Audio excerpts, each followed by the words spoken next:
Perfecto. ¿Se puede agrandar un poco con alguna función? No, queda ahí. Queda así. No es modificable el tamaño. Lo dejamos así. Bueno, abro. Éxitos.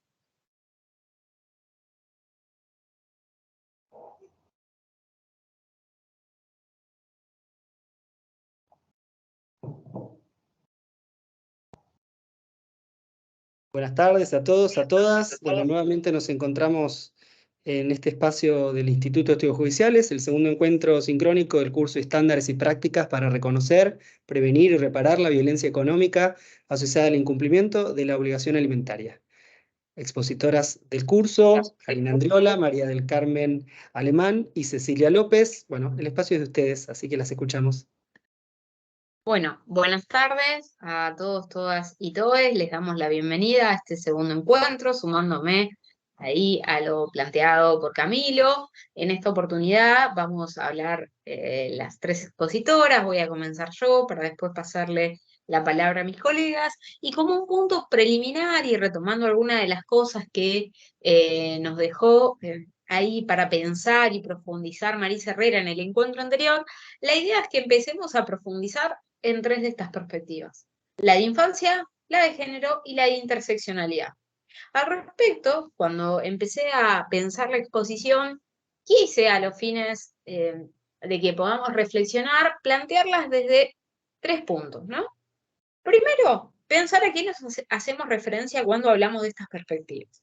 En primer lugar, la perspectiva de infancia nos plantea que las niñeces y adolescencias son sujetos de derecho, que es un concepto que nos trae la Convención de Derechos del Niño, que también es para repensar su denominación, que tienen derecho a ser oídos, oídas, oídes, y que como contrapartida implica pensar una deconstrucción del adultocentrismo, ¿no?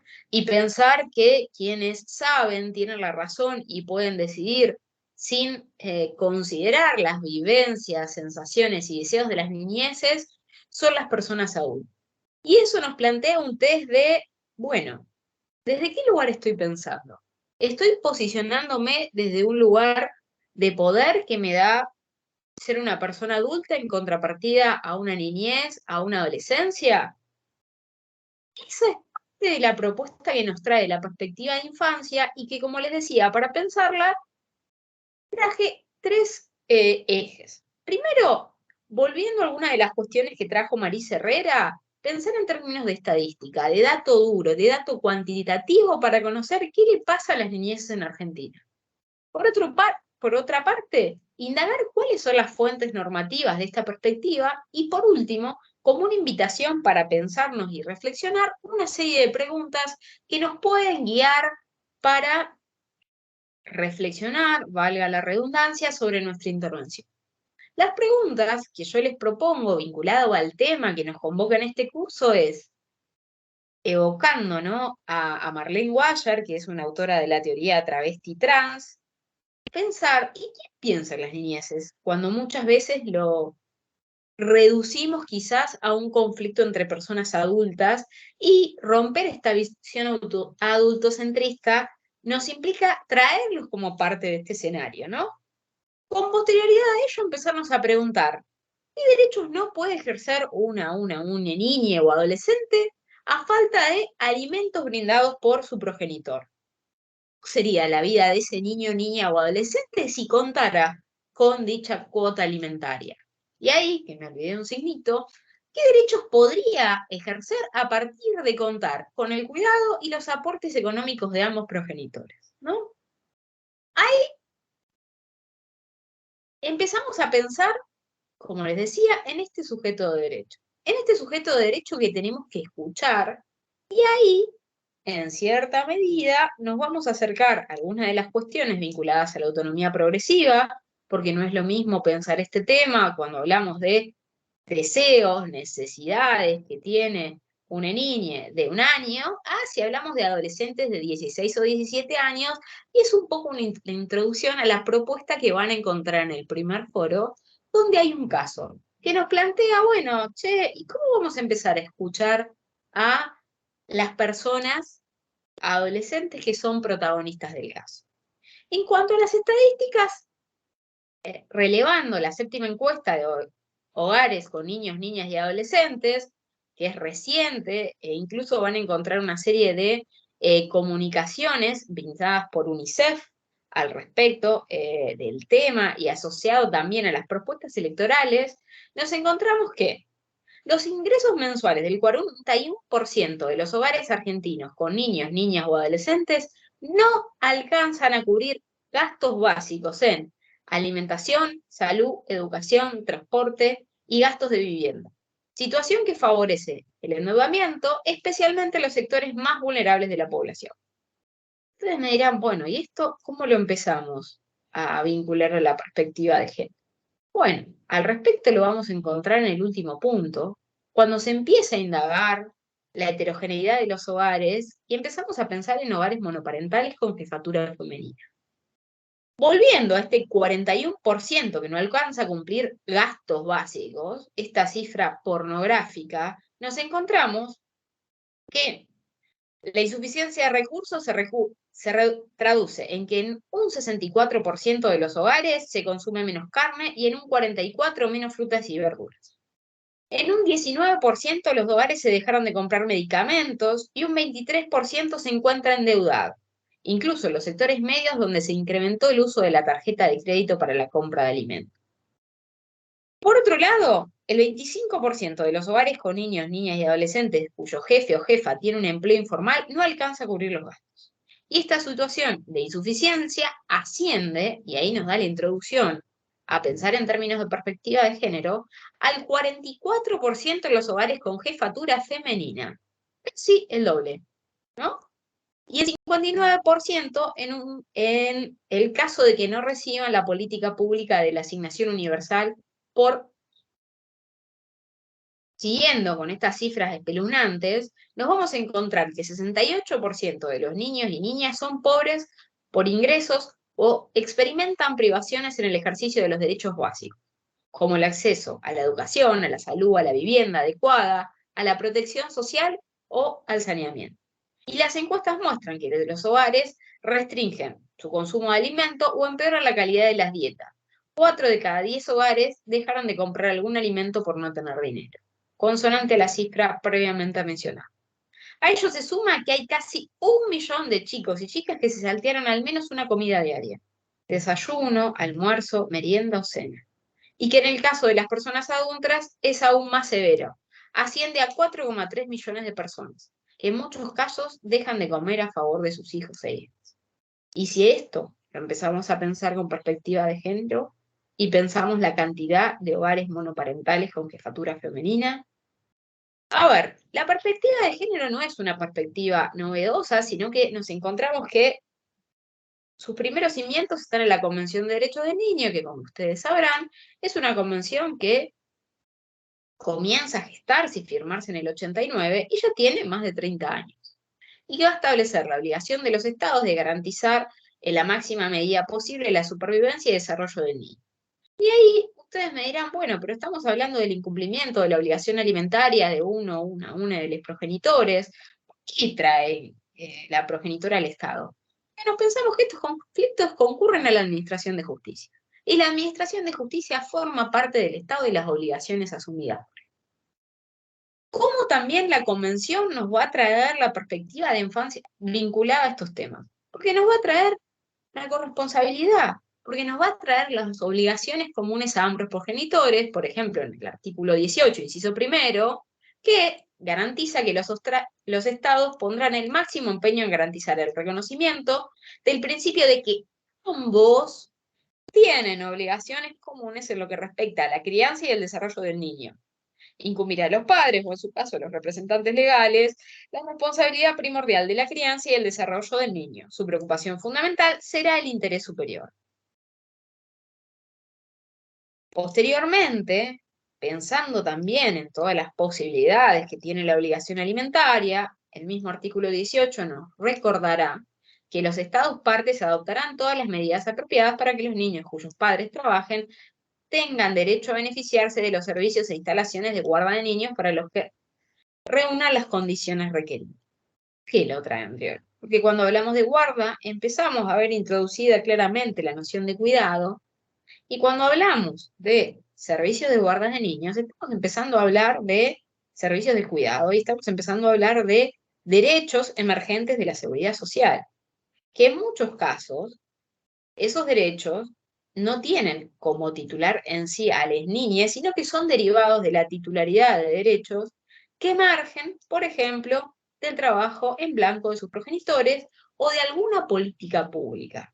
No, ahí es un tema muy interesante que de hecho les he planteado y les he dejado la intervención a mis compañeras para también pensar en todos los alcances y todas las fuentes para pensar recursos para asegurar a estos niños el ejercicio de derechos. Además de la convención, nos vamos a encontrar con la ley 26061, que vuelve a hablar de ambos progenitores en torno a la responsabilidad familiar, trayendo a responsabilidades y obligaciones comunes e iguales en lo que respecta al cuidado, el desarrollo y la educación de sus hijos, pensando, ¿no?, también en la traducción de este cuidado. El cuidado es tiempo, el cuidado tiene un valor económico, y que si no se provee este cuidado, el cuidado hay que salir a buscarlo al mercado.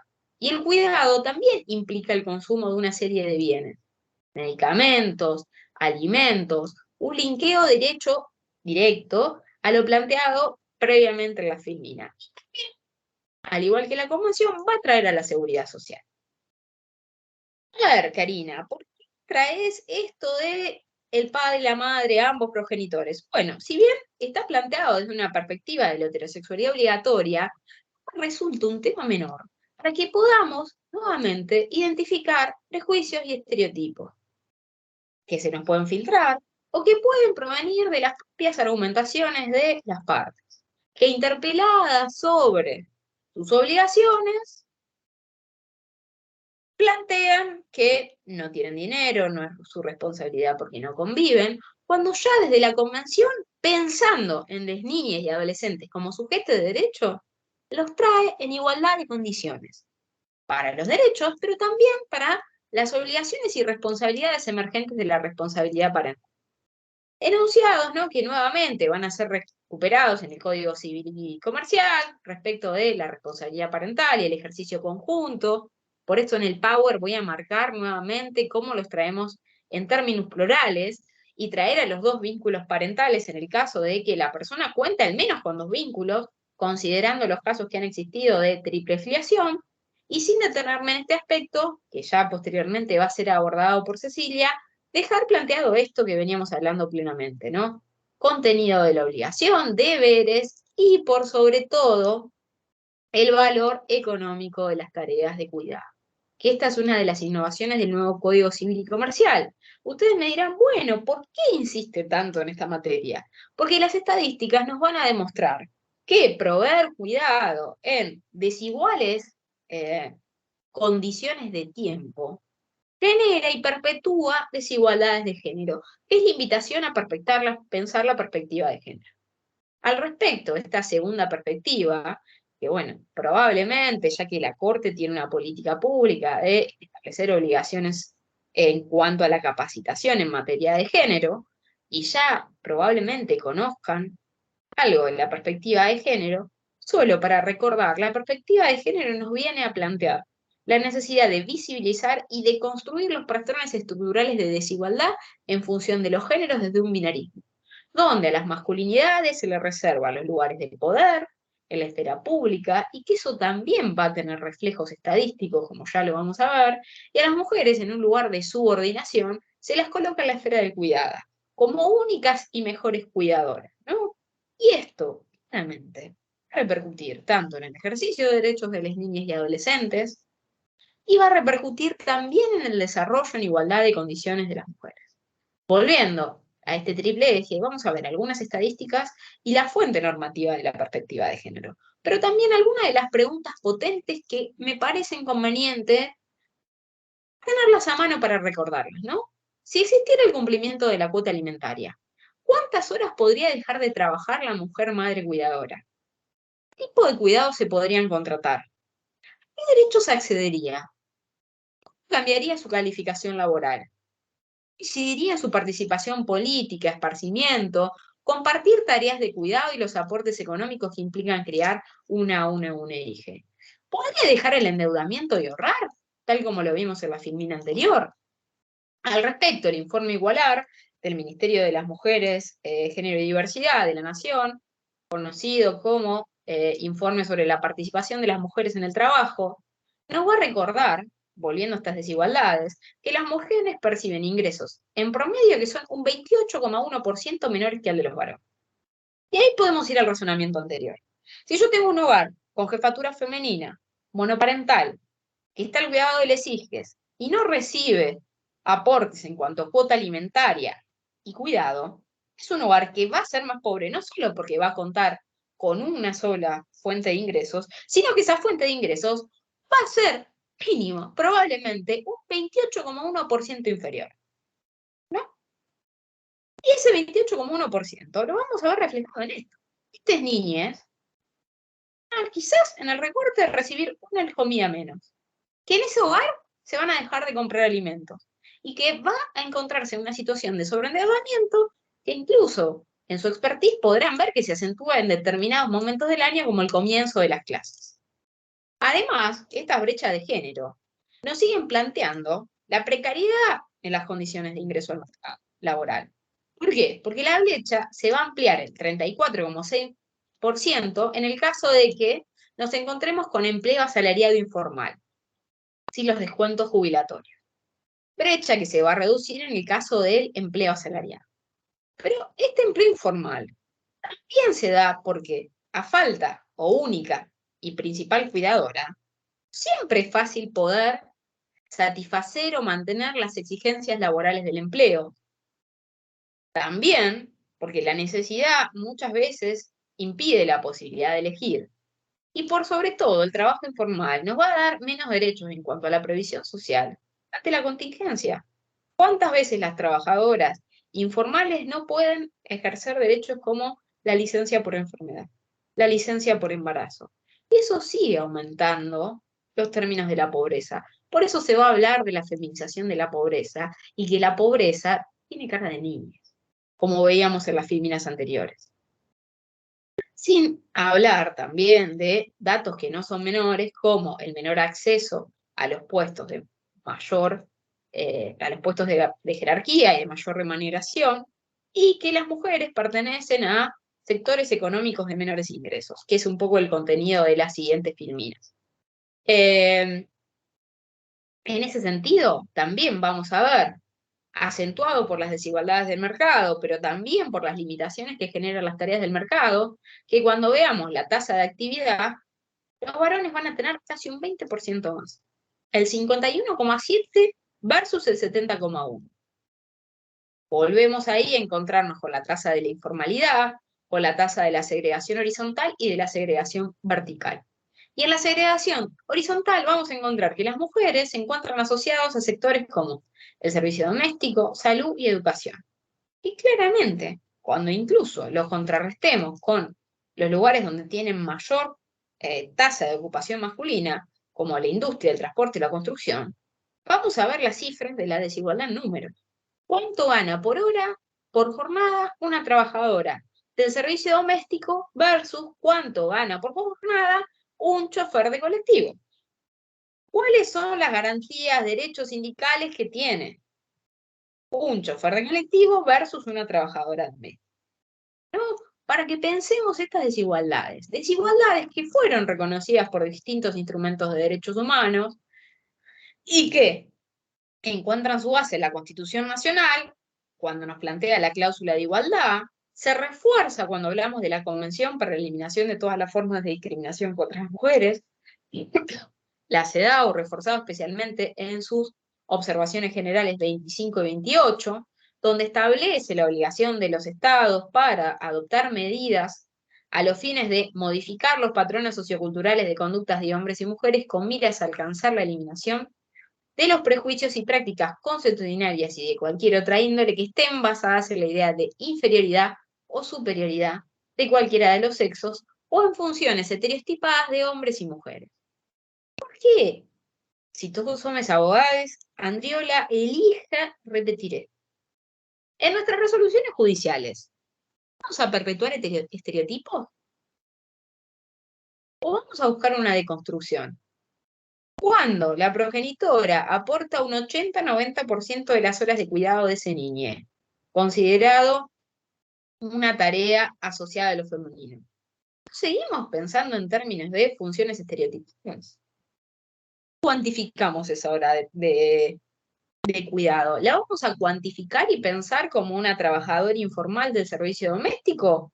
¿O la vamos a cuantificar con lo que ganaría, por ejemplo, si se dedicara a la construcción y fuera una soldadora pienso, ¿no? Traigo ejemplos donde hay gremios fuertes peleando salarialmente, trabajando en techín. ¿Qué pierden las mujeres cuando se quedan cuidando y, por ejemplo, no salen al mercado laboral, incluso estando calificadas?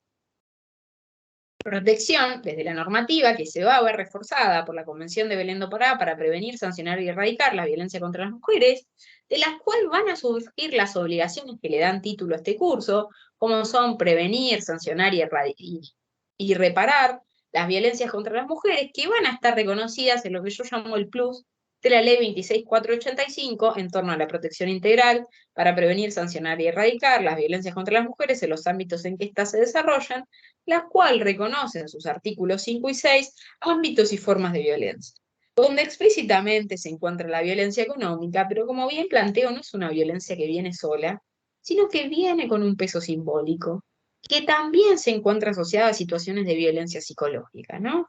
¿Cuánto es la carga de las mujeres que no solo trabajan, cuidan, sino que se sobreendeudan y tienen que ver cómo van a enfrentar ese sobreendeudamiento para asegurarse que en ese hogar, donde ingresa, conforme las estadísticas, un 21,1% más o menos de ingreso menor, va a lograr que sus hijas coman las 4 comidas y compren alimentos. Estas perspectivas que concluyen tienen un plus más, que es la perspectiva de interseccionalidad, ¿no? Como les planteaba previamente, les compartimos preguntas que nos van a ayudar a identificar esta perspectiva y que tenemos que pensar cómo vamos a contribuir, ¿no? O cómo vamos a deconstruir. Como les decía, el plus de la perspectiva de interseccionalidad, que es una palabra que fue utilizada por primera vez en 1989 por la abogada afrodescendiente Kimberly Crenshaw, en torno a la lucha de las trabajadoras mujeres negras en Estados Unidos por la compañía de General Motors, por la luz que existen distintos marcadores sociales, como etnia, religión, género, orientación sexual, edad, que constituyen situaciones de opresión o desigualdad. Pues no es igual el ejercicio de derechos y las dificultades que tiene, por ejemplo, una mujer con discapacidad que una mujer sin discapacidad, ¿no? Si nosotros, por ejemplo, nosotras, a las cifras que vimos en la filmina anterior de que las mujeres ganan menos dinero y, por ejemplo, uno de sus ámbitos laborales es el trabajo doméstico, y si le agregamos cómo es el acceso al mercado laboral y las facilidades y dificultades que encuentra, por ejemplo, una mujer con discapacidad ante la incorporación al mercado laboral, ante las tareas de cuidado, en la generación de ingresos para mantener a esa familia monoparental. Ahí vamos a ver cómo estas capas de opresión se juntan, lo que yo planteo como una especie de mil hojas, para que las desigualdades y las opresiones sean mayores. En ese sentido, también lo podemos ver las discapacidades en las niñas, ¿no? Y ahí traigo una nueva convención para seguir pensando la teoría de la interseccionalidad, como es la Convención de los Derechos de las Personas con Discapacidad. ¿Acaso las niñas con discapacidad tienen las mismas necesidades o las mismas facilidades o dificultades en el acceso a derecho? ¿Cómo vamos a pensar la perspectiva de infancia desde una perspectiva interseccional cuando nuestros justiciables sean niñas que tienen alguna condición particular de salud? Cuando sean niñas que tienen Asperger o tienen diagnosticado autismo y, por ejemplo, para su inserción en la vida laboral requieran de ajustes y apoyos. Por ejemplo, tener auriculares para aislar el sonido y poder transitar y convivir en espacios públicos. Vamos a tener que pensar esta perspectiva de infancia interseccional y también con perspectiva de género, porque incluso no solo ganando menos, sino que requeriría mayores esfuerzos económicos para poder darle una calidad de vida adecuada a esa mujer. Estas son algunas de las propuestas que nos traen las tres perspectivas que acá van a confluir. Y creo que son propuestas y preguntas que vale la pena seguir explorando en función de las obligaciones que tenemos como Estado, como parte de un poder del Estado, en base a los distintos tratados de derechos humanos que nuestro país suscribió, dejando también la posibilidad de pensar la previsión social y las políticas públicas, ¿no? Para articularlas. Bueno, hasta aquí vienen mis pequeños aportes donde le voy a dar pie a mi colega Cecilia, te voy a pasar el control del Power. Y bueno, No, a mí. María, el orden de los factores no altera el producto. Dejar de presentar, no.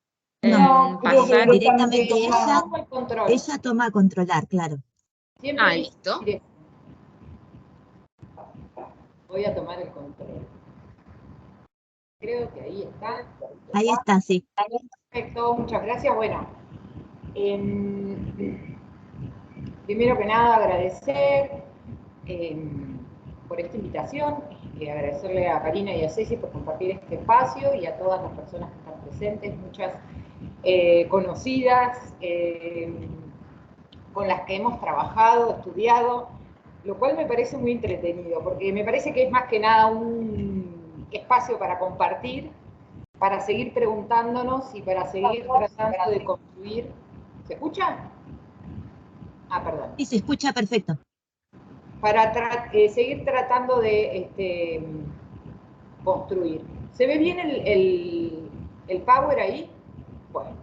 Sí, Vamos bárbaro. a seguir pensando una cuestión quizás un poco más práctica, sin perder esta idea que planteó Cari de lo que es la interseccionalidad. Que en el marco de los procesos de familia, sobre todo de alimentos, pero hoy vamos a ver cómo la combinación de los procesos es fundamental. Y puse este dibujo, porque es algo que siempre estamos esperando, derechos, ¿sí? Este reconocimiento. Próximo al Día de la Madre también me parecía importante tener en cuenta los derechos de las mujeres. Hago un breve repaso de lo que nos trajo el Código Civil, ya no tan nuevo, respecto de ciertas modificaciones. Una, incorporar la perspectiva de género en el ámbito civil. Esto es fundamental y lo tenemos que tener presente.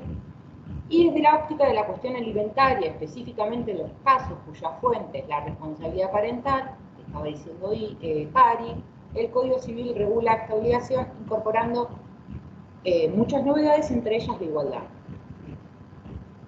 Cuando hablamos de igualdad, respecto de que muchos códigos han traído una igualdad más formal, es importante tener en cuenta que la igualdad formal pretende luchar contra la discriminación directa. Voy a ver si se puede ampliar un poco, a ver si lo pueden ver, no sé si ustedes lo ven bien. De manera similar a personas... Se ve perfecto, Mari. Se ve ¿Cómo? perfecto, quédate tranquila. Que se ve perfecto. Bueno, puede contribuir a la lucha contra los estereotipos negativos y los prejuicios, pero no puede ofrecer soluciones para el dilema de las diferencias, ya que no tiene en cuenta ni asume las diferencias entre los seres humanos. Acá me parece muy importante esto que estaba hablando de Cari, de la interseccionalidad. ¿Sí? No nos encontramos en la misma situación, todas las personas no nos encontramos en la misma situación, todas las mujeres, y ir viendo estos factores que interseccionan, que puede ser todas siendo mujeres, un factor puede ser la edad, otro factor puede ser la raza, otro factor puede ser la religión, otro factor puede ser la formación que tenga esa mujer. Esto hay que convertirlo, si se quiere de alguna manera, en la igualdad sustantiva, que lo que pretende es abordar la discriminación estructural e indirecta y tiene en cuenta las relaciones de poder. Reconoce que el dilema de la diferencia entraña ignorar y al mismo tiempo reconocer las diferencias entre los seres humanos a fin de lograr la igualdad. Para alcanzar la igualdad sustantiva o real es necesario establecer sistemas y procesos que aseguren la igualdad de acceso a las oportunidades y servicios y también lograr que las personas puedan acceder a ellos de una forma que satisfaga sus necesidades y circunstancias específicas. Otras cuestiones que ha traído en cuanto a las fuentes, después con Ceci van a ver más fuentes de la obligación alimentaria, tanto el matrimonio, el parentesco, la responsabilidad parental, y después vemos otras formas,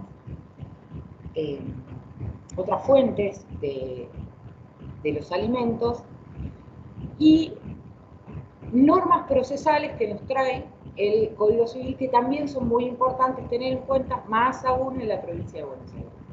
Por un lado, hay que recordar la petición de alimentos tramita por el proceso más breve que establezca la ley local. Y no se acumula con otra pretensión. Y en cuanto a la competencia, el principio general en los procesos relativos a los derechos de niñas, niños y adolescentes siempre es competente el juez del lugar donde la persona menor de edad tiene su centro de vida. Recordarán esto del centro de vida, la discusión que hubo con respecto a la residencia habitual, pero quedó claro que el centro de vida del niño y adolescente, donde desarrolla su vida, transcurre la mayor parte de su vida en condiciones legítimas. Y en cuanto a la jurisdicción, las acciones sobre la prestación alimentaria deben interponerse a elección de quien lo requiera ante los jueces de su domicilio, de su residencia habitual, del domicilio de residencia habitual del demandado o del lugar donde el demandado tiene su bien. Los principios aplicables, el artículo 2, lo vieron la clase pasada con Marisa. La ley debe ser interpretada teniendo en cuenta sus palabras, sus finalidades, las leyes análogas, las disposiciones que surgen de los tratados sobre derechos humanos, los principios y los valores jurídicos de modo coherente con todo el ordenamiento, y en los procesos de familia, según el artículo 706 del Código Civil, el interés superior del niño, el derecho a ser oído, el principio de oficiosidad, libertad y amplitud de la prueba, que ahora lo vamos a ver, los parientes y allegados a las partes pueden ser ofrecidos como testigos. El artículo 706, que también lo vieron la clase pasada, lo voy a pasar un poco rápido, y el 710, que es fundamental, este cambio, si se quiere, de paradigma en cuanto a principio procesal probatorio. Los procesos de familia se rigen por los principios libertad, amplitud, flexibilidad de la prueba. La carga de la prueba recae finalmente en quien está en mejores condiciones de probar. Chau al principio del que alega debe probar. Y eso lo tenemos que tener muy presente en el marco de los procesos de alimentos que vamos a ver. ¿Qué nos pasa en Provincia de Buenos Aires? Este dibujo no es casual, sobre todo para muchas y muchos que estamos acá. Tenemos un código procesal muy viejo ya. Acá sí ya no podemos hablar del código nuevo. Entonces esto implica que todos los que estamos acá para trabajar los procesos de familia, vamos combinando, ¿sí? Y muchas y muchos también vamos haciendo magia respecto de los procesos de alimentos. ¿A qué me quiero referirme? En primer lugar, el código procesal, al ser viejo, no se ha acomodado a las normas procesales que tiene el Código Civil y Comercial. Pero tenemos otra cuestión más, que ahora vamos a ir viendo, que es que por un lado teníamos regulado el proceso de alimentos, ni hablar que sin perspectiva de género a partir del 635 y el 648, que regula el proceso de alimentos y límites expensas, y después incorporó al código el fuero de familia. Cuando se incorpora el fuero de familia, se incorporan dos cuestiones fundamentales para este tipo de procesos, que es, por un lado, digo, claro, que el artículo 827, que habla de la competencia, en su inciso M dice alimentos y límites expensas, competencia del fuero de familia. Combinar el proceso que teníamos regulado en el 635 con la etapa previa y la etapa de conocimiento que tenemos regulada en el marco del fuero de familia. Y además combinarla con las normas procesales que tenemos con el Código Civil. ¿Qué quiero decir con esto? que existen como muchos criterios de combinación, criterios judiciales de combinación de toda esta normativa procesal. Entonces, con todo esto, a lo donde quiero llegar es por qué tiene importancia tener en cuenta el proceso de familia con todos los otros procesos de familia que muchas veces decimos que tramitan entre las partes. Pero yo lo ampliaría esto, que tramitan no solo entre las partes, sino entre todo el grupo familiar, ¿sí? Solo a modo de ejemplo, no solo es importante entre la madre y el padre los procesos que tengan, sino si además tengo un proceso respecto de los abuelos, ya sea por el derecho de comunicación, ya sea porque hay abuelos que se hacen cargo de la cuota alimentaria, nunca como proceso autónomo. Y acá, aunque ahora no lo veamos, ya lo vamos a ver, es muy importante el tema de la interseccionalidad. Y tomar el proceso de alimentos como algo autónomo, ¿sí? Y no una visión de todos los procesos que entre las partes tramitan, hace que se pueda caer, primero, en resoluciones contradictorias, ¿sí? Segundo, en situaciones disvaliosas o incluso injustas. Y también en situaciones de violencia económica. Si yo no tengo en cuenta todos los procesos que tramitan entre las partes, puedo caer en alguna de estas cuestiones. Solo a modo de ejemplo, y no me voy a adentrar, lo ha nombrado Karina a modo de ejemplo, y lo va a desarrollar un poco más Cecilia. No sé por qué te dije Cecilia. Muy formal. Tenemos el caso de alimentos y cuidado personal. Está claro que según cómo se establezca entre las partes o a través de una sentencia el cuidado personal de un niño, niña y adolescente, me puede hacer variar el monto de la cuota, el monto a fijar de la cuota. Una cuestión fundamental es el artículo 660, que ya lo van a ver, el valor de las tareas de cuidado. Por ende, si el cuidado, por lo que sea, se acordó o se fijó por una sentencia de modo unilateral, ¿sí?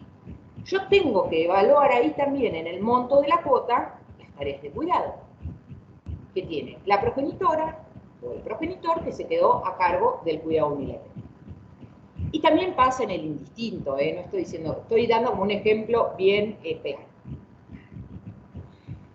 En el marco de los procesos de familia, teniendo en cuenta la interseccionalidad, y esto que le sumamos, que es tener en cuenta todos los procesos que entre las mismas partes o el grupo familiar tramitan, hay que tener claro tres principios constitucionales que estructuran esto que decimos la ingeniería normativa respecto de las relaciones de familia.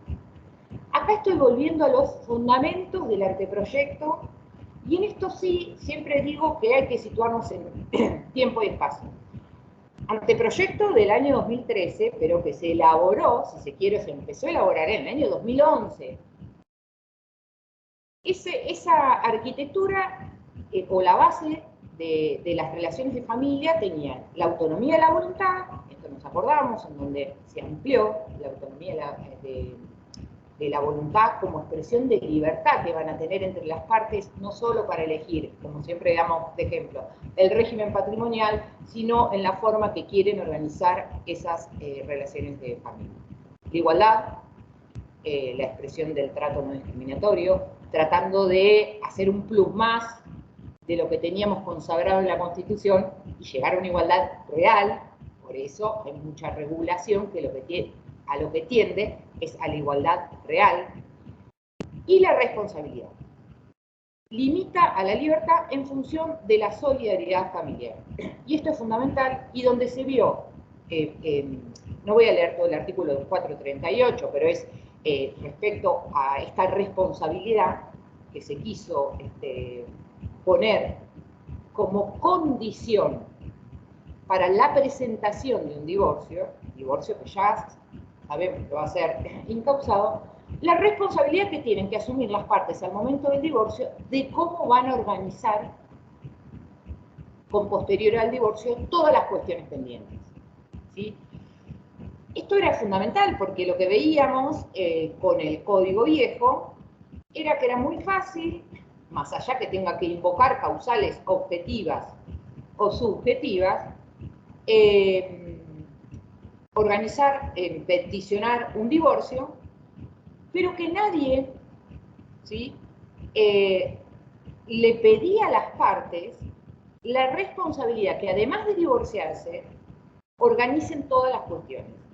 Y la responsabilidad es fundamental cuando entre las partes hay niños, niñas y adolescentes, y cuando hay entre las partes una situación desigual. ¿Sí? Cuando hay una situación desigual entre las partes, es responsabilidad que organicen cómo van a saldar esa desigualdad. Bien.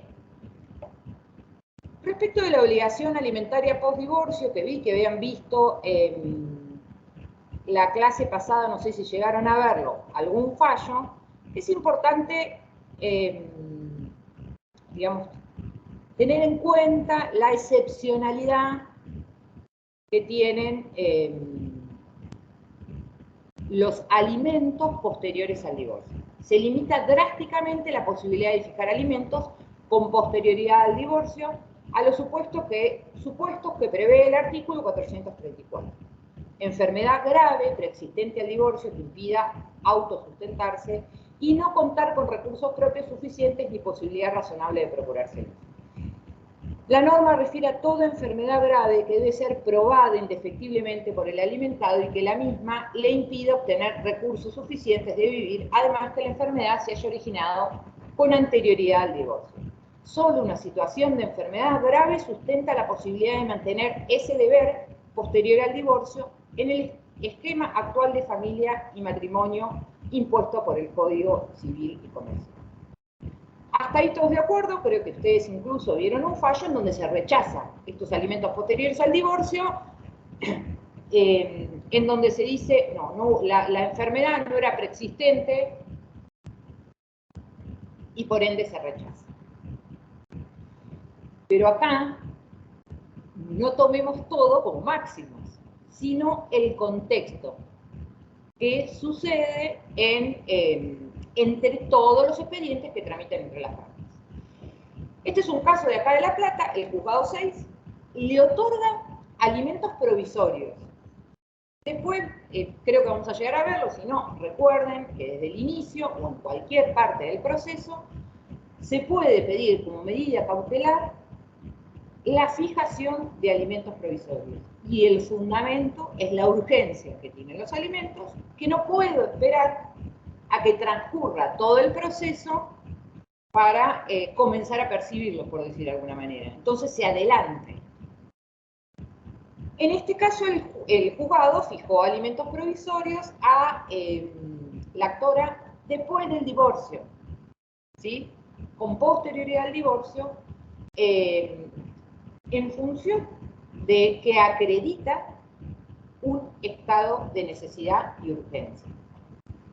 El demandado, excónyuge, los apela y entre los fundamentos que dice es: estamos divorciados, no tenemos hijos en común y no tiene ninguna enfermedad que le impida trabajar. No se daba nada. ¿Qué es lo que dice la Cámara? Y en esto sí, el reconocimiento. Examina todos los expedientes que hay entre las partes. Un divorcio con sentencia, pero que tiene pendiente aún, o en trámite, diríamos, la compensación económica. ¿Sí? Por otro lado, una liquidación donde está acreditado, está pendiente de resolución, pero está acreditado que, o sea, harían previamente las características en la peticionante, que es la mujer, para solicitar una compensación económica. Toda la vida fue ama de casa, fue el señor quien se dedicó a trabajar y le da. Y por otro lado, entre las partes tramita una liquidación de la comunidad, único bien que adquirieron entre las partes, en donde se quedó viviendo el señor porque es el lugar donde trabaja. ¿Qué es lo que dice la Cámara? Confirma, dice, en el caso particular, desde la perspectiva de género, se observa una simetría en la relación de poder entre ambos litigantes. Ante una posible situación de violencia económica que se dirige a ocasionar un menoscabo en los recursos económicos o patrimoniales del actor. confirma los alimentos provisorios. Le pone, obviamente, un límite. Estos alimentos provisorios, ¿hasta cuándo van a ser? Si la actora percibe, o sea, si prospera la compensación económica, van a cesar los alimentos provisorios. Si cesa ese estado de necesidad, si contrae matrimonio o una nueva unión convivencial, que está mal ahí, y le pone un límite de tiempo. No puede durar más tiempo que no me acuerdo cuánto era, según la duración que haya tenido el matrimonio. Y esto es muy importante tenerlo en cuenta. ¿Hay excepcionalidad en los alimentos posteriores al divorcio? Sí, pero hay que mirar el contexto. ¿Para qué? Para que eso no se transforme en una nueva violencia económico-patrimonial que va a recaer sobre el actor. Y acá me pareció claro tener en cuenta, porque muchas veces hablamos de esto, de cómo se transforma la obligación alimentaria en violencia, ¿sí? O por qué se transforma. En este artículo, Mariel Molina, estoy casi segura, se llama el impago de los alimentos como violencia económica. ¿Qué es lo que dice? Que lo veíamos en el caso anterior, cuando el demandado dice no tengo por qué pagarle, porque no se da nada de lo que se tenía que dar, por ende, si se está muriendo y no tiene alimentos, no soy yo el responsable. Aunque viva en el hogar común, aunque pueda prosperar una compensación económica. Y Mariel Molina lo que dice es, el alimentante discrimina, maltrata, castiga a la mujer a través del poder que ejerce al decidir unilateralmente recortar la suma de vida, pagar fuera de plazo, descontar lo gastado por él, a veces en compras suntuosas, esto en el caso de los alimentos derivados de la responsabilidad parental, cuando le descuenta lo que serían liberalidades que el progenitor le ha pagado a un hijo o hija, perseguir a la mujer para que rinda cuentas del destino que ella da al dinero, acusándola de derrocharlo por sí o sencillamente no pagar la cuenta. Esto, perseguir, estamos hablando también que muchas veces sucede, y por eso lo traigo acá, dentro del expediente.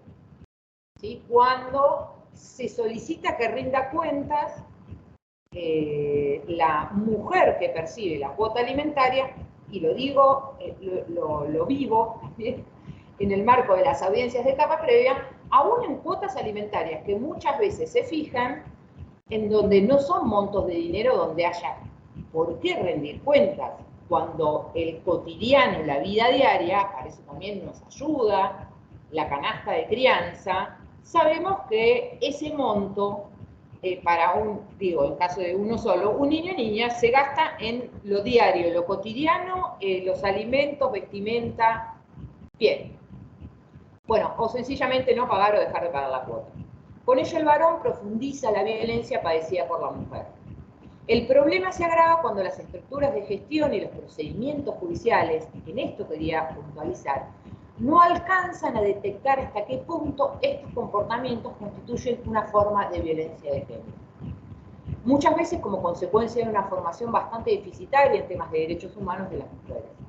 Y son insensibles a los planteos que minimizan sin dar respuesta oportuna ni suficiente. Estas dificultades para advertir la violencia de género y en consecuencia prevenirla, sancionarla, responden a la naturalización de patrones culturales también instalada en los operadores del derecho. Y acá traigo todo junto lo que venían dando con Cari, esto de la interseccionalidad y la interpretación que nos pide el Código Civil en su artículo 2, el que esperamos que alguna vez nos pide el Código Procesal también. Esto de tener en cuenta, ¿sí?, la igualdad real y la situación en que cada una de las personas que van a reclamar a un juzgado se encuentra. Este caso también es muy conocido y ya a veces podemos decir medio viejito, pero tiene una cuestión muy significante. Es un caso de incumplimiento por mucho tiempo de la cuota alimentaria por parte del padre, en donde el juzgado de primera instancia decide, ante el incumplimiento, y las incomparencias, digo porque es como hasta ciertos lujos que se dan. No cumplo y además me convocan a una audiencia que muchas veces es con el fin de tratar de resolver esta cuestión y no comparece el demandado a las audiencias, el juez decide decretar la inhibición general de bienes y prohibirle la salida del país al demandado hasta tanto cumpla con la cuota, ¿sí? Con las liquidaciones además. Y le da un nuevo traslado. De esto se agravia el demandado y puntualmente con respecto a la prohibición de salida del país se explica que se dificulta encontrar congruencia entre la lamentada prohibición y la obligación alimentaria que sobre él pesa.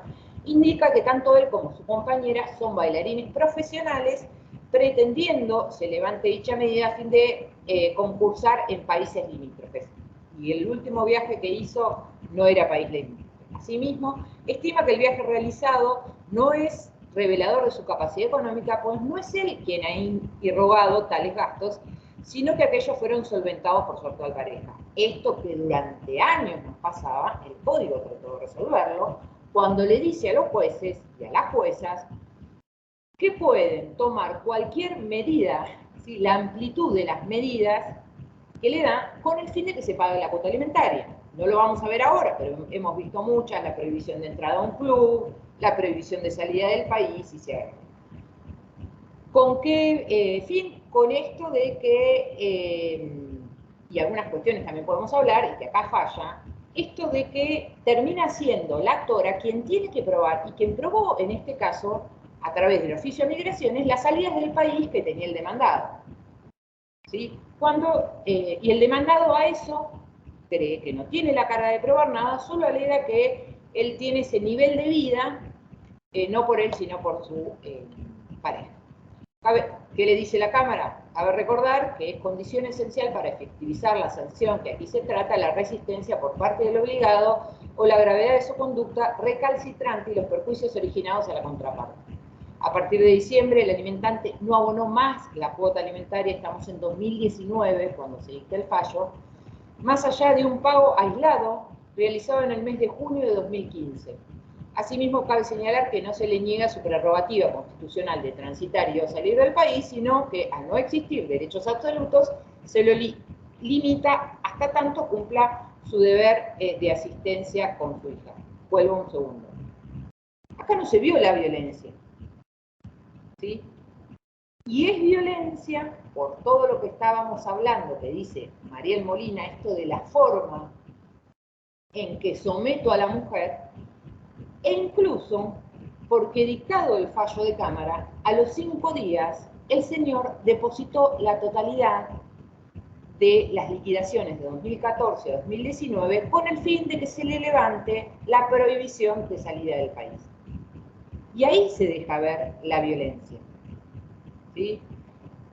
No pago, no concurro a las audiencias. Recién cuando me limitan un derecho, me restringen un derecho, es cuando va y paga. Pero ahí demuestra que tenía la capacidad, como sea, pidiendo un crédito, pidiendo amigos o amigas, la familia, o como sea, de solicitar, de poder hacerse cargo.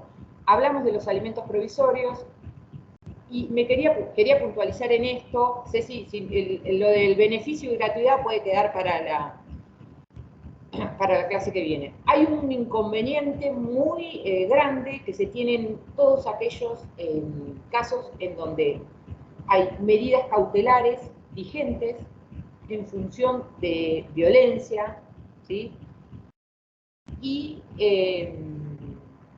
es necesario que tramiten entre las partes otros procesos. ¿A qué quiero, o a dónde quiero puntualizar? Acá tenemos una forma donde han salvado esa situación. Ejercen violencia, me dictan medidas cautelares, lo excluyen, prohibición de acercamiento, pero yo, que estoy a cargo de los hijos, tengo que tramitar, por ejemplo, el juicio de alimentos, por eso lo traje acá. Además de que puede hacer que se tramiten otras tantas cuestiones. Y acá tenemos una incompatibilidad de las normas, ¿sí? En cuanto a lo que el Código Procesal de la Provincia de Buenos Aires habla tanto de la etapa previa como de la audiencia preliminar del 842, que uno de los objetivos principales de esa convocatoria es procurar especialmente que los litigantes pongan término a sus diferencias mediante la conciliación o avenimiento amigable, y lo regulado en el artículo 11 de la ley 12.569, que quedan prohibidas las audiencias de mediación o conciliación entre las partes. Entonces acá tenemos una cuestión en donde el proceso lo tenemos que ir reformando, hasta, digamos, sobre la marcha. ¿Cuáles son las soluciones que hemos visto? Fijar alimentos provisorios, aún sin petición de parte, y a veces muchas veces más elevados de lo que sería un alimentos provisorios, hasta tanto se cese la violencia, hasta tanto se resuelvan el expediente donde está tramitando la protección. En otros casos hemos visto que le dan traslado de demanda, no fijan audiencia preliminar, ¿sí? Entonces acá ya tenemos obviamente no se da intervención en la etapa previa, y directamente la apertura a prueba, y con eso se resuelve. ¿Qué estoy diciendo? Vamos buscando herramientas con el fin de garantizar el respeto a la víctima de violencia, y por otro lado la urgencia del reclamo de alimentos. Ceci, si querés, yo esto lo retomamos la próxima clase, cuando demos tanto gratuidad como beneficio. Te dejo el control. Excelente. Y cuando vamos de etapa. Bueno, gracias, Mari. Muchas No, gracias. Tomo el control entonces, y bueno, también en primer lugar agradecer a todos y todas que están acá. Contarles que mientras voy buscando o paso esta primer parte de María, contarles que el foro a ver, nosotros vamos a tener esta clase más la clase sincrónica del 23 de octubre a las 3 de la tarde, pero además va a haber actividades asincrónicas, que en el caso concreto de esta primera actividad asincrónica va a ser un foro de participación, ¿sí? El foro se va a abrir el jueves, ¿sí? Y va a ser, lo que vamos a transmitirles es una situación fáctica que contiene una consigna de trabajo que es individual. La consigna de trabajo es una participación individual a partir de la reflexión sobre el caso y del lugar en que cada quien está trabajando. Y nosotras vamos a ir trabajando en el foro en función de lo que van diciendo, vamos a ir contestando, vamos a ir promoviendo las reflexiones. Las clases, sí, Flor, quedan grabadas. Y no solo quedan grabadas, sino que van a tener los PowerPoint, hay un montón de material ya subido, así que un poco es eso lo que quería transmitir. Pero bueno, un poco para seguir en este curso auspicioso, digo, nosotros hemos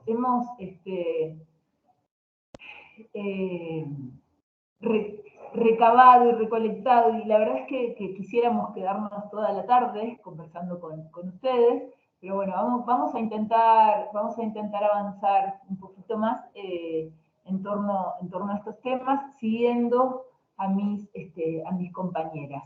Un poco para retomar algunas cuestiones que en términos de género, perspectiva de infancia e interseccionalidad, estimamos que pueden ser importantes considerar en el marco de este curso, aclarando nuevamente que siempre hablo yo desde mi lugar de abogada en el ejercicio de la profesión. Digo, que es otra mirada, si se quiere, de estas cuestiones que está atravesada por el asesoramiento y la necesidad de ir llevando a los tribunales estos planteos.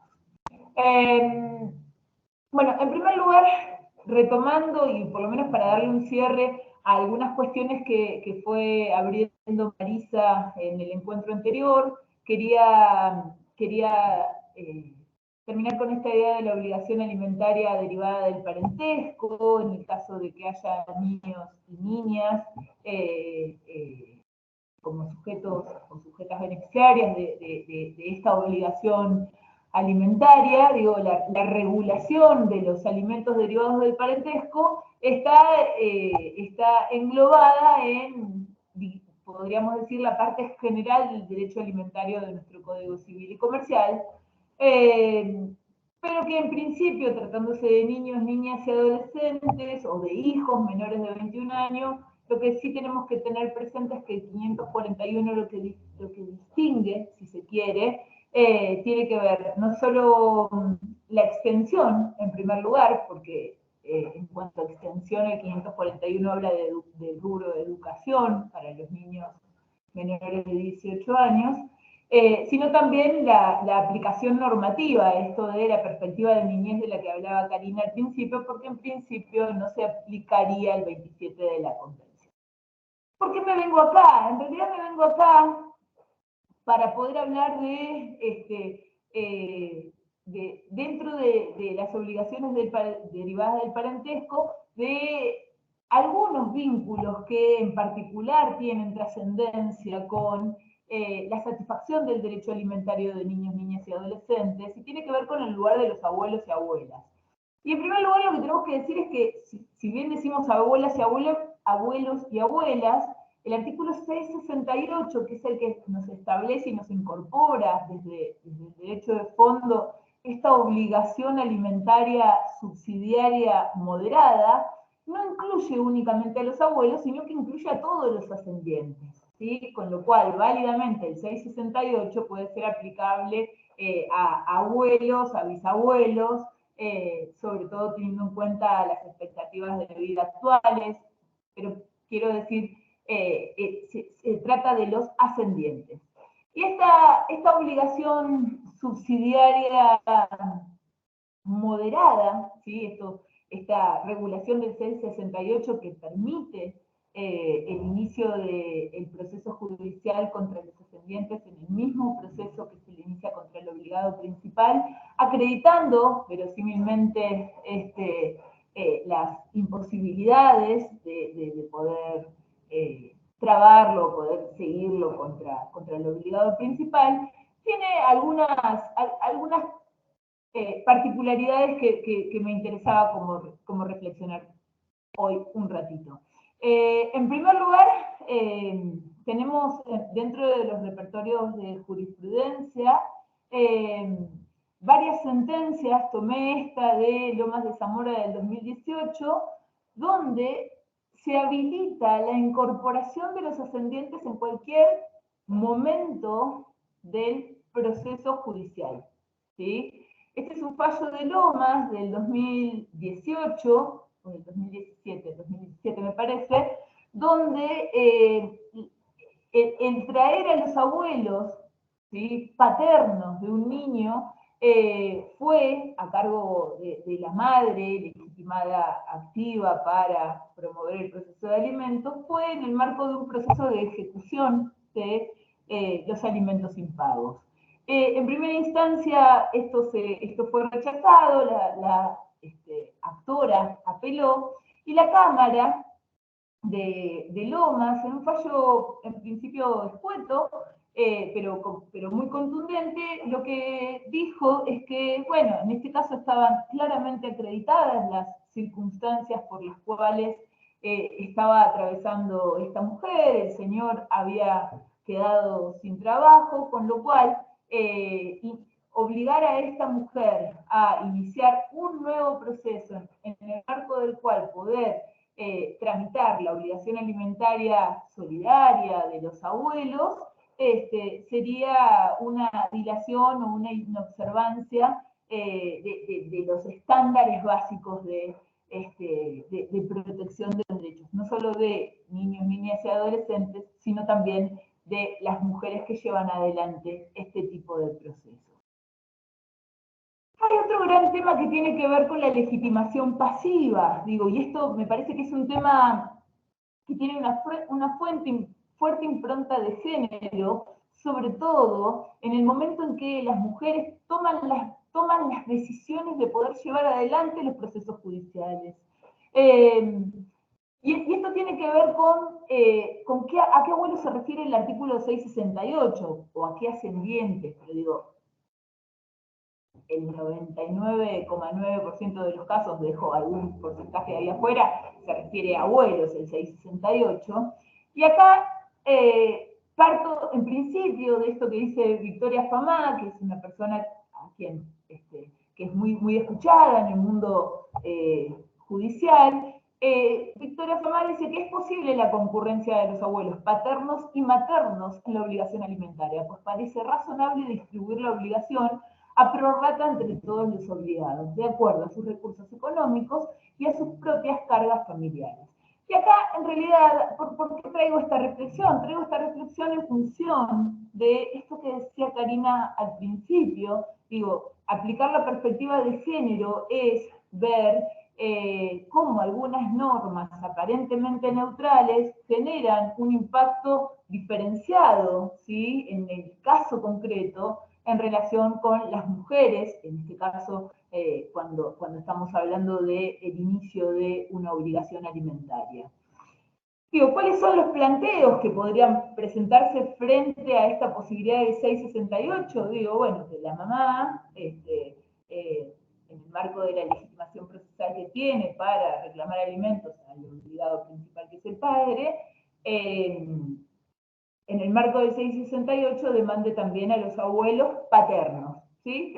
Supónganse que pueden ser adultos que cuenten con recursos económicos para poder satisfacer esa obligación alimentaria o las necesidades de ese niño o niña adolescente. Y acá el planteo, la pregunta tiene que ver con esta posibilidad que establece el 546 de traer a otros parientes que se encuentran en el mismo grado, en un grado preferente, e incluso la posibilidad de plantear o de pensar la repetición de lo pagado contra otros parientes que tengan el mismo grado de responsabilidad. Ustedes saben que en 537 los ascendientes están todos dentro del mismo grado y es los que están en el primer grado, digamos, de obligación. Sin embargo, bueno, acá está el 537, dice, los alimentos son debidos por los que están en mejores condiciones para proporcionarlos, si dos o más de ellos están en condiciones de hacerlo, están obligados en partes iguales, digo, pero el juez puede fijar cuotas diferentes según la cuantía de los bienes y las cargas familiares de cada obligado. Y acá me parece interesante este artículo 537 en términos de reflexionar el impacto que para las mujeres que reclaman alimentos para sus hijos en contra del padre genera, ¿sí?, este temor generalmente presente durante el asesoramiento de si le demando a los abuelos paternos, muy posiblemente también los abuelos, mis propios padres, los abuelos maternos, puedan llegar a ser obligados. Cuestión que en principio pareciera una locura, pero que se ha planteado. Y ahí traigo un fallo que quizás lo conozcan, pero es el primer fallo que aborda esta cuestión, que es un fallo del 2017 de la Cámara Civil de Neuquén, que más allá de que sea el primero, es un fallo que es absolutamente claro en términos de ubicar la interpretación de este artículo en su justo lugar. Digo, en primera instancia se había rechazado la citación como terceros obligados a los abuelos maternos, quienes los habían citado eran los abuelos paternos, y la Cámara confirma, frente a la apelación de los abuelos paternos, confirma esa sentencia. Y la Cámara dice en este momento, bueno, si bien hoy contamos con el artículo 546 que permite al demandado citar el juicio a los demás parientes con el fin de ser alcanzados por la condena que se dicte, la misma no siempre resulta procedente. Citación de parientes del mismo rango, abuelos maternos y paternos, para que concurran a colaborar con la prestación alimentaria de su nieto. En el caso concreto, Ante el incumplimiento del progenitor en el pago de alimentos, quienes deben concurrir en primer lugar, en forma subsidiaria a prestarlos por él, son sus ascendientes, los que ocuparán el lugar que le corresponde al padre del niño de hacer frente al pago de la cuota alimentaria infringida. Pues que la solidaridad familiar coloca a ambos ascendientes, paternos y maternos, en un plano de igualdad ante el incumplimiento del progenitor. Entendemos que no, salvo casos excepcionales. Digo, por supuesto que habrá casos que están en el mismo plano de igualdad. Ahora, la igualdad no es la que da la norma, digo, la igualdad no es la de 546, sino que la igualdad es la igualdad real, la del caso concreto, en función de las tareas que como organización familiar llevan adelante todos los integrantes de esa familia. Bien, por supuesto este fallo lo tienen como bibliografía y ya está subido. Bueno, algo dijo Marisa en el encuentro anterior, solamente para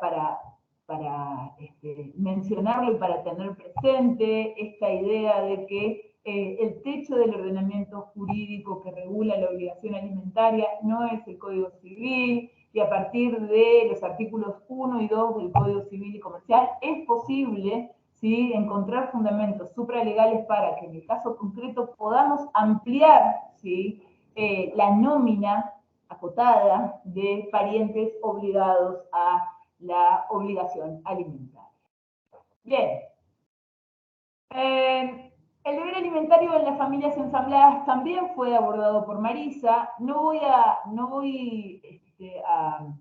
profundizar demasiado, solamente señalar que este artículo 676, que es el que establece este deber alimentario fundado en la socioafectividad y en la solidaridad familiar que existió en el trato de estos adultos con estos niños, ha sido un artículo que ha generado o que ha sido fuente de derechos alimentarios aplicado analógicamente a un montón de situaciones, ¿sí? A un montón de situaciones.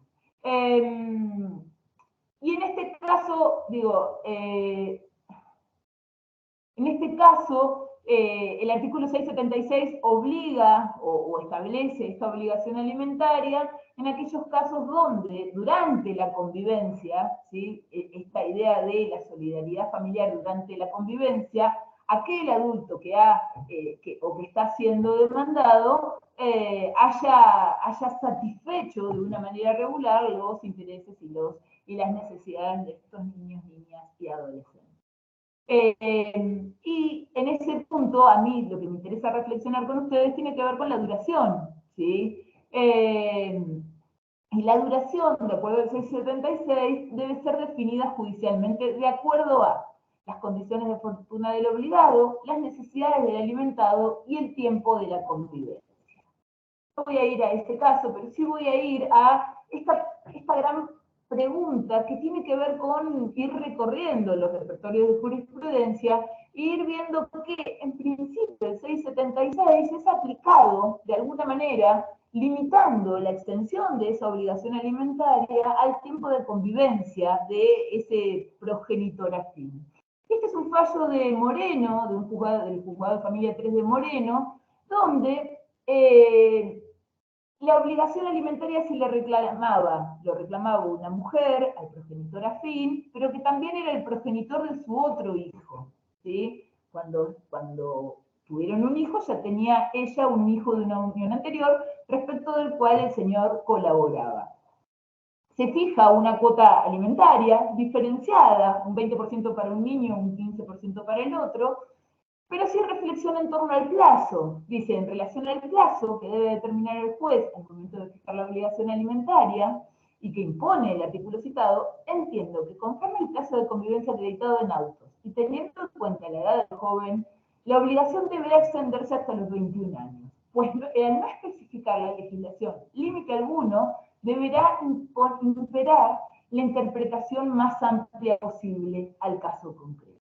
Digo, y en este punto a mí me interesa reflexionar, digo, desde qué lugar se piensa esta duración del plazo. Digo, en este caso concreto, claramente, estaba puesto en función de la satisfacción de los derechos de niños, niñas y adolescentes.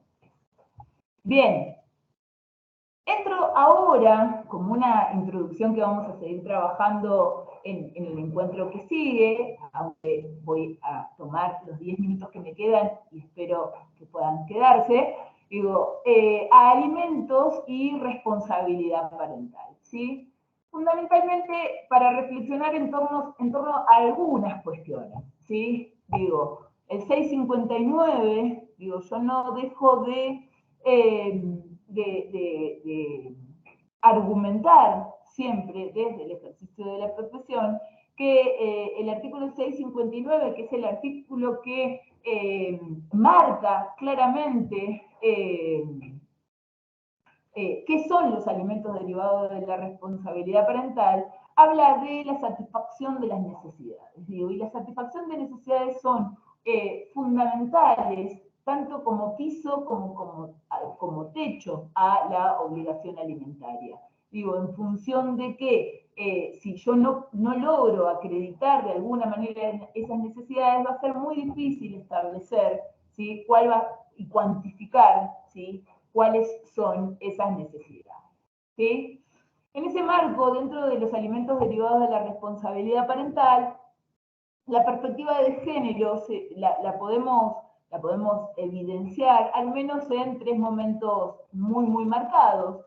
El primero es para asesorar, el segundo es para fijar la cuota, y el tercero para valorar el incumplimiento de la obligación alimentaria. Estamos trabajando acá en este curso, en principio, en torno a los 2 momentos, el segundo y el tercero. ¿Sí? María Paulina de Juan tiene un trabajo muy corto, muy contundente y muy maravilloso que habla de desterrar los mitos desterrar los mitos desde la perspectiva de género, en torno a la obligación alimentaria. Y estos mitos tienen que ver con el imaginario popular que muchas veces termina llevando a las personas a tomar decisiones. Digo, estos mitos tienen que ver con que los alimentos son el 50% a cargo de cada uno de los progenitores, cuando en realidad el aporte tiene que ver con la condición y la fortuna, y nada tiene que ver el 50% a cargo de cada uno. Esta idea del mantenimiento del nivel de vida durante la convivencia, circunstancia que legalmente no está regulada en ningún lado, ¿sí?, como estaba regulado en el viejo artículo 207 del Código Civil cuando hablaba de los alimentos a favor del cónyuge inocente. Esta idea de que si la madre tiene recursos no procede. La obligación tarifada, digo, existe un porcentaje de alimentos, cuestión que esto no es así, todos quienes estamos acá sabemos que esto no es así, que no existe un porcentaje por debajo del cual o por encima del cual uno no podría reclamar alimentos o no se podría fijar una cuota alimentaria. Y el último mito, digamos, tiene que ver con esta idea de que si se comparte el cuidado, si hay un cuidado compartido, no se deben alimentos. Y esto, por supuesto, también es un mito y claramente está regulado en el artículo 666. Nosotros partimos, por lo menos para dejar planteado lo que sigamos trabajando, que el Código Civil y Comercial en materia de alimentos, ¿sí?, en materia de alimentos a favor de hijos e hijas, parte de un principio que es la corresponsabilidad alimentaria. La corresponsabilidad alimentaria es como la columna vertebral que recorre todas las disposiciones del código y que en principio debería favorecer las argumentaciones en torno a la procedencia y la cuantificación de las obligaciones alimentarias. El 658 dice que ambos progenitores tienen la obligación, y esto lo distinguimos en el caso de si conviven y de si no conviven. Y luego hago esta distinción con un único objeto. Digo, si conviven los progenitores junto a sus hijos, esta obligación alimentaria forma parte del deber de contribución, ¿sí? Claramente el deber de contribución en el 455 para el caso de matrimonio, como el 520 para el caso de las uniones convivenciales, establece que la obligación alimentaria de los hijos es uno de los aspectos del deber de contribución. Y si no conviven, la obligación alimentaria podrá estar determinada a partir de la autonomía de la voluntad en el marco de un plan de parentalidad o será determinada judicialmente frente a un proceso de alimentos iniciado al efecto, ¿sí? En ambos casos, si conviven o no conviven, este artículo 660, que debemos decirlo hoy, 8 años después de la sanción, 11 años después de la redacción de ese anteproyecto de Código Civil y Comercial, ha sido una innovación con una visión anticipatoria a todas las discusiones que se están dando hoy en el mundo. Digo, hoy, por ejemplo, escuchamos en las noticias que el premio Nobel de Economía fue una economista de Estados Unidos, Claudia Goldin, donde toda su investigación económica tiene que ver con los efectos de los cuidados para las mujeres y su acceso, y el acceso, el impacto al acceso del mercado laboral. Digo, fíjense cómo estamos en el mundo, por lo menos en algunas partes del mundo, en sintonía con esta idea de que las tareas de cuidado personal tienen un valor económico y deben ser ponderadas en el caso concreto. Este artículo 660, si pensamos desde esta función de la corresponsabilidad alimentaria, si los progenitores conviven, forma parte del deber de contribución, ¿sí? Porque de hecho el deber de contribución establece que el trabajo en el hogar es computable como contribución a las casas, ¿sí? Bueno, quiero avanzar un poquito en torno a las tareas de cuidado, y cuando hablamos de cuidado hablamos de cuantificar en minutos y segundos las horas de cuidado. Digo, esto es muy común, digo, cuando hablamos de cuidado no solo tenemos que pensar cuántos días están al cuidado de cada uno de los progenitores, sino cuántas horas de esos días, y aún más, digo, cuáles son las tareas de cuidado que implican esas horas a cargo de cada uno de los progenitores. No es lo mismo estar a cargo de los hijos de 8 de la mañana a 8 de la noche que de 8 de la noche a 8 de la mañana, donde, por ejemplo, de 8 de la noche a 8 de la mañana están durmiendo al menos 7 u 8 horas. Digo, todas estas cuestiones, la cuantificación de las tareas de cuidado, deben poder ser visualizadas a los efectos de poder ponderar estas tareas de cuidado al momento de la determinación de la cuota alimentaria. Bueno, cuando hablamos de cuidados, en general estamos hablando de todas estas actividades que tienen que ver con el bienestar de los miembros de una familia, y de hecho el concepto más tradicional vinculado a los cuidados tiene que ver con la organización social y política del cuidado, partiendo de la idea de que los cuidados se reparten entre el Estado, entre la familia, entre el mercado y la comunidad. Y la premisa de la que partimos cuando hablamos de cuidado es que en nuestro país la distribución de los cuidados es injusta. En primer lugar, porque se asienta al interior de las familias principalmente, y al interior de las familias se asienta específicamente en cabeza de las mujeres, ¿sí? Algunas estadísticas muy concretas vinculadas con la última encuesta nacional de usos del tiempo nos da como resultado que de la totalidad de las horas de cuidado, 3 de cada 4 horas de cuidado que existen en nuestro país recaen sobre mujeres, y que principalmente los varones se dedican a las tareas de trabajo no remunerado, cuando las mujeres son las que se dedican en mayor medida a las tareas de trabajo no remunerado, pero que en el promedio total las mujeres trabajan más que los varones. Digo, estas encuestas están buenísimas como para poder dimensionar en términos objetivos estos problemas de cuidado que venimos teniendo, ¿sí? Si nosotros pensamos en las horas de cuidado en trabajo, las horas dedicadas al trabajo remunerado, las horas dedicadas al trabajo no remunerado, los hombres por día trabajan en promedio 2 horas más que las mujeres en trabajo remunerado, pero las mujeres trabajan 3 horas más que los varones en trabajos no remunerados. En ese marco, el problema es este gran problema, que es cuidar, cómo calcular la hora madre. ¿Sí? Son las 4. Yo necesitaría 10 minutos más como para terminar este tema, si es que se quedan. Si no, lo retomamos en el encuentro que sigue. ¿Les parece? Digo, igual no tengo forma de escucharles a todos, pero digo, supongo que quien está interesado podrá quedarse, quien tiene que retirarse se retirará, pero en todo caso quedará grabada la clase para el que no pueda escuclarla. ¿Sí? ¿Les parece? ¿Acordamos? Al menos a las personas que estoy viendo me están haciendo así con el dedo, con lo cual, Ornella, gracias, ahí le estoy viendo también a un par más de personas. Bien. A mí me gusta mucho esto de pensar en calcular la hora madre, digo, porque tiene que ver con desafiar un poco nuestra propia cabeza, digo, en torno a traer al mundo jurídico estas discusiones tan complejas.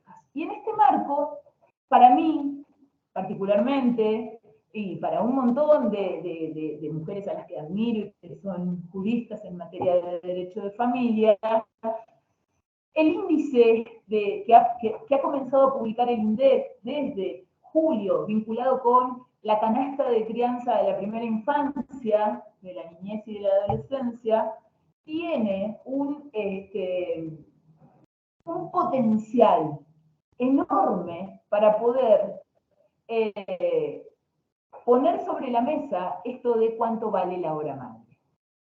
Por supuesto que antes de seguir avanzando en torno a la canasta de crianza, debo decir que desde la economía feminista se ha criticado algunos de los aspectos abordados por la canasta de crianza. De hecho, Karina hoy lo retomó al principio, digo, ¿cuánto vale la hora de cuidado? Es lo mismo la hora de cuidado digo, ¿cuánto vale mi hora de cuidado?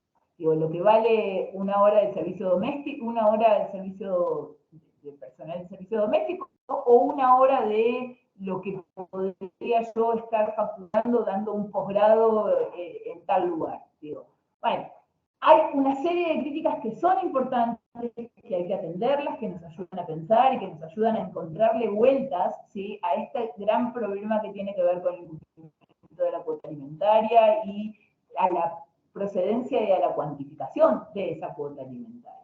Pero digamos que, en principio, lo que tenemos, que es un avance en relación a cómo estábamos hasta julio, es que este índice de crianza está compuesto por 2 rubros, ¿sí?, bien diferenciados. Por un lado, el costo mensual para adquirir los bienes y servicios básicos para el desarrollo de niños, niñas y adolescentes. Es decir, por debajo de esto, ¿sí?, la verdad es que no se podría vivir, con lo cual esto de las necesidades que establece el 659, este es un límite mínimo, un piso mínimo en función de lo que se miden en las estadísticas. Pero a la vez, esta canasta de crianza incluye el costo del cuidado que surge a partir de valorizar el tiempo que las personas dedican a esas tareas de cuidado. Y acá sí, por eso yo les decía que para valorar ese tiempo de cuidado se utilizó la categoría de asistencia y cuidado de personas del régimen especial de contrato de trabajo para personal de casos particulares. La canasta de crianza se viene actualizando mes a mes. Sinceramente, no sé si ya salió la de septiembre, entiendo que no.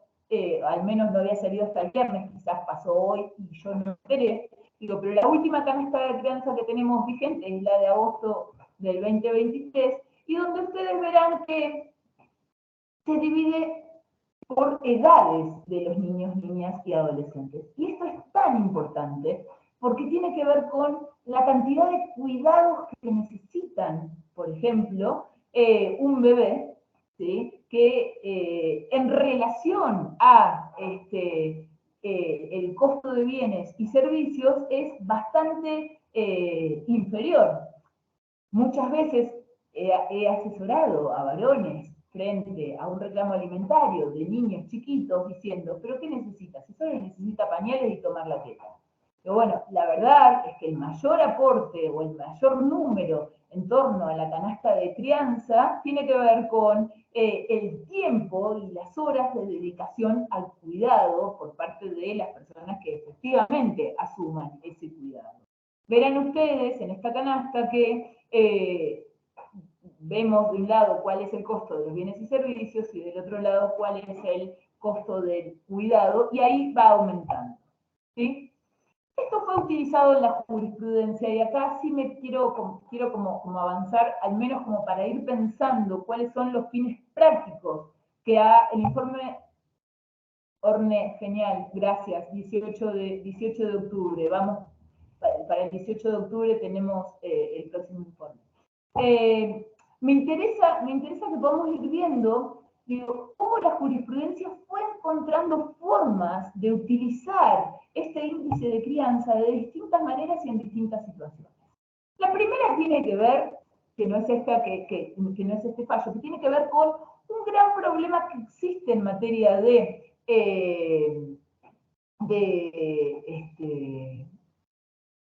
prueba en los procesos de alimentos, que tiene que ver con acreditar las necesidades, ¿sí? ¿Qué pasa con la acreditación de las necesidades cuando toda la ropa se la compro en una feria de la que no tengo factura? ¿Qué pasa cuando, bueno, todas estas cuestiones que es difícil acreditar? Digo, en primer lugar, esta canasta de crianza viene de alguna manera a zanjar esta problemática. Pero fíjense, el primer fallo que aparece utilizando la canasta de crianza es del 1 de agosto, es decir, del lunes siguiente a terminada la feria judicial. Esto significa que desde el primer momento los tribunales han empezado a utilizar esta figura todavía con ribetes inexplorados y que quizás es el momento de seguir explorándolos. El primero que lo utilizó fue el juzgado Familia 2 de Quilmes, donde fijó simplemente alimentos provisorios, utilizando la canasta de crianza como un índice que permita reducir los riesgos de la inflación. Entiendo que el segundo fue el juzgado de paz letrado de Lobos, que dictó un fallo el 9 de agosto, donde también utilizó, y ahí también hizo específicamente referencia a que la canasta de crianza es un índice que permite amparar a las familias frente al contexto inflacionario donde vivimos, y se utilizó para fijar alimentos provisorios. Bueno, el juzgado de paz de Deró, que fue el 10 de agosto, que creo que el titular del juzgado de paz está entre el público y nos va a acompañar en el próximo encuentro con una participación especial, lo utilizó fíjense, para un aumento provisorio de una cuota durante un incidente de aumento de la obligación alimentaria. Y así, digo, vamos viendo que los distintos juzgados han utilizado este índice de distinta manera. Y para distintos supuestos, digo, va más allá de la relación padre, madre e hijos, sino que, por ejemplo, en este caso de Villa Langostura se aplicó en un caso donde se reclamaron alimentos en el marco de un proceso de control de legalidad de una medida excepcional. Y tenemos los primeros fallos, por lo menos en este mes que pasó de septiembre, que se discute qué pasa en aquellas situaciones donde hay más de un hijo, ¿no? Digo, y este es un fallo del juzgado de familia 6 de Lomas, donde en este caso la mujer estaba a cargo exclusivamente de 3 hijos y pedía el aumento de la cuota alimentaria. Entonces, la discusión era si se tomaban 3 canastas, si se tomaba una sola, o qué era lo que se tomaba. Y fíjense la importancia de distinguir los bienes y servicios de las tareas de cuidado. Porque el fallo lo que dice es, en este caso concreto, habría de tomarse un solo ítem de cuidado y considerar 3 rubros de bienes y servicios para cuantificar el monto de los ingresos totales en el hogar para garantizar las necesidades de los niños. En ese marco, toma ese monto y sobre esa base construye, ¿sí?, la cuantificación de la obligación alimentaria. Pero fíjense qué interesante, ¿no? Pensar en un rubro 4 de cuidado más 3 de bienes y servicios. El segundo fallo que tenía para compartir con ustedes tiene que ver con algo que puede suceder bastante en provincia de Buenos Aires. De hecho, yo lo hablaba con algunos amigos jueces, sobre todo jueces de paz del interior de la provincia, donde me decían, bueno, el problema que tenemos en X lugar es que muchas veces los sueldos son más bajos, el nivel de vida no es el nivel de vida de Buenos Aires, con lo cual la canasta de crianza me queda como difícil de aplicar frente a la realidad en la que vivimos en la comunidad. Este es un caso de La Paz, Entre Ríos, donde de manera muy interesante se resuelve un caso donde había una mujer a cargo exclusivamente, ¿sí? A cargo exclusivamente de dos hijos, y se le reclamaba alimentos al padre y a la abuela. Entonces, ¿qué pasaba? En ese caso, la jueza dice que resultaba razonable que cuando existe más de un hijo, como en el presente caso, no corresponde realizar una sumatoria sin más de las sumas antes mencionadas a las que se refiere el INDEC. A modo de ejemplo, la mayoría de los servicios, como podría ser Internet, tienen un costo independientemente de la cantidad de usuarios que compartan la vivienda. De igual manera, muchas de las tareas de cuidado se realizan en forma simultánea en favor de los niños. Es decir, no podemos sumar. Digo, muchos de esos bienes y servicios que están dentro del rubro de bienes y servicios quizás es uno para la totalidad de la familia. Pero además tuvo en cuenta que el costo de vida en una pequeña localidad del interior del país es inferior al de la provincia de Buenos Aires. Y en ese marco, más allá de que de que tomó el índice de la canasta de crianza, fijó como cuota alimentaria a favor de esos dos niños el 100% de una canasta de crianza.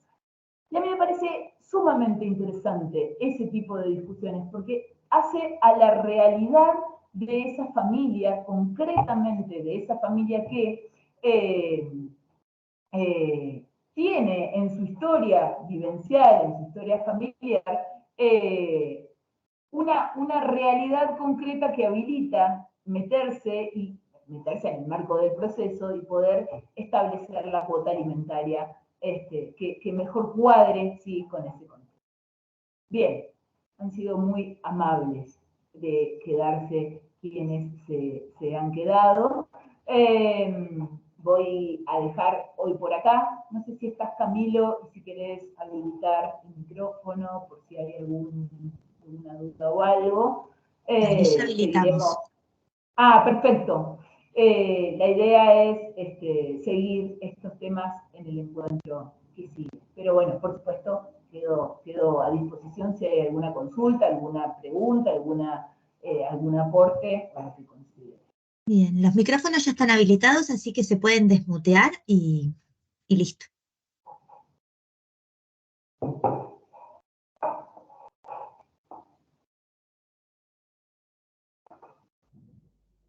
Hola Ceci. Hola Ornella, querida. ¿Cómo estás? Escúchame, Bien.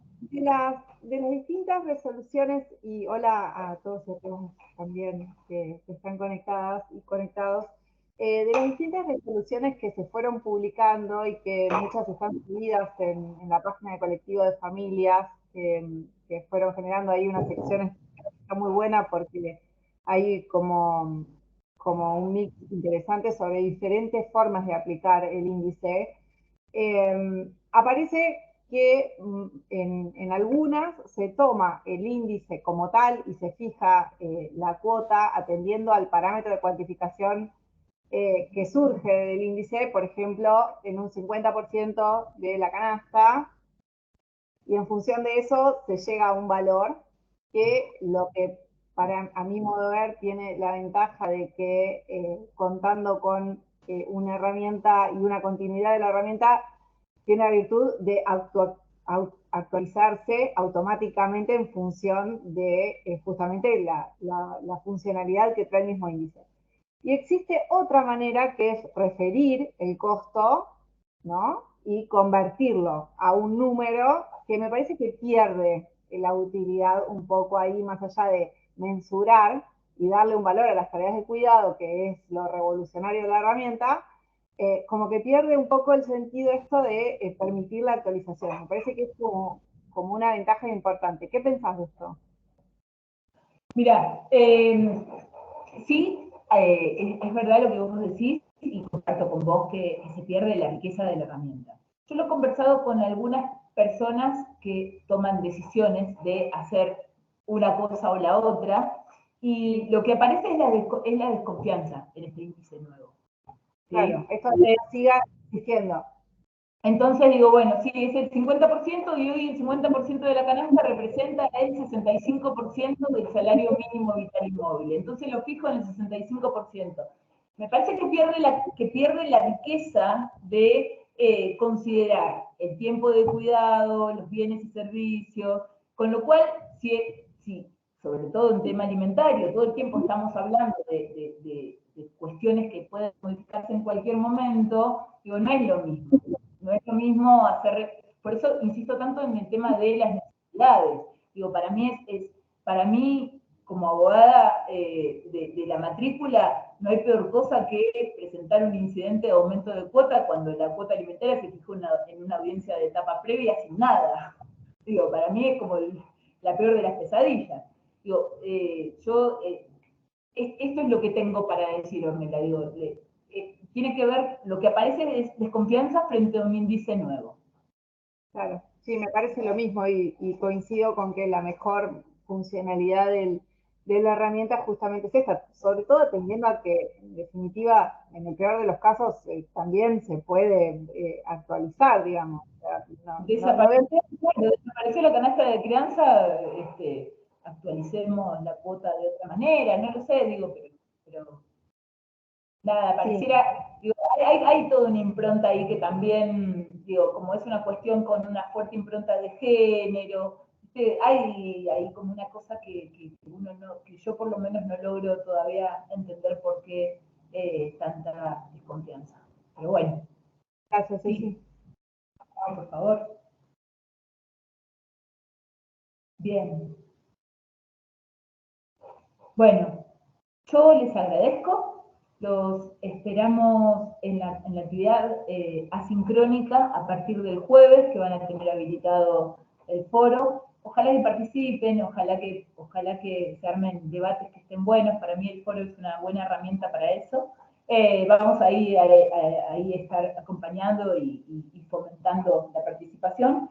Y nos encontramos el próximo 23 de octubre en el encuentro en que estaremos de nuevo con María y con Karina, y en el encuentro en el que nos va a acompañar algún amigo juez ahí comentando un poco sobre la experiencia personal. Así que les agradecemos a todos y nos estamos viendo. Chao, que tengan una linda tarde, nos vemos. Chao.